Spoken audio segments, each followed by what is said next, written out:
Hello YouTubers, Rob here. I was going through my YouTube videos, kind of, on the actual login. Tells you about your stats and analytics. Not that I've really paid any attention to that, but 8,500 hours, or minutes, sorry, people have spent listening to me ramble on, which isn't very much actually in the grand scheme of things, but still sounds like a lot. The videos that seem to be the most popular, or certainly the most popular one, was that one that said, look, this is an idea for a single fermentation vessel conical alternative. And it was only a kind of a concept back in those days, and now it's here, it's arrived. I'll explain it. I have done that video on this, but it was kind of towards the back end, so I thought I'd just do a more concise version, seeing as it had some interest. So obviously it looks like a bucket and it's got a spigot on the bottom, okay? So nothing too revolutionary there. You've got your thingy for your airlock to go in. Inside is where the magic happens.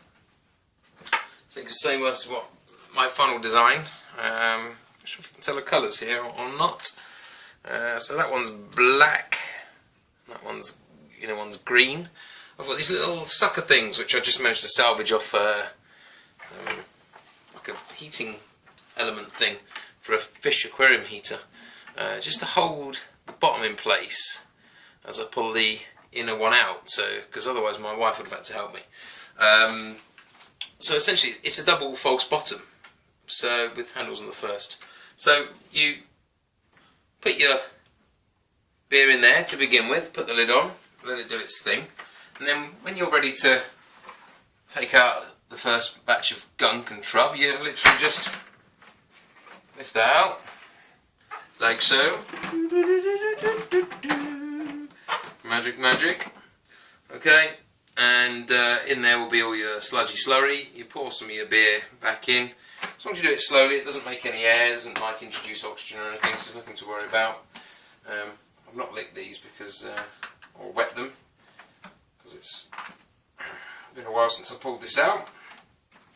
So then for this inner bucket here, you can see, I'll pull it out for you. Again, so maybe before you want to bottle, you would add a bit of sugar, give it a gentle stir, and then just pull this inner bucket out. I've cut a little hole there. There shouldn't be that much sediment in this, in all fairness, but just might want to be careful with that, pulling it out. The reason I've done that is because there is the spigot that does get in the way. I had looked at ways of getting rid of that internal spigot.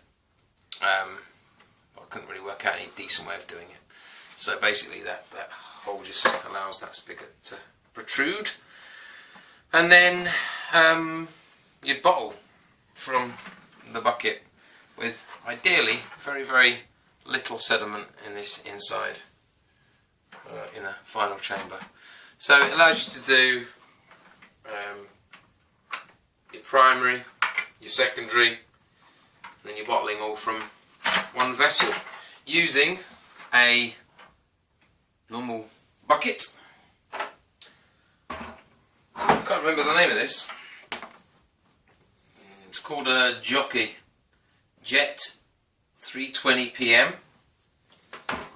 Okay, with its lid, and these are 26, I think they're 26 litre or 27 litre strata flexi tubs.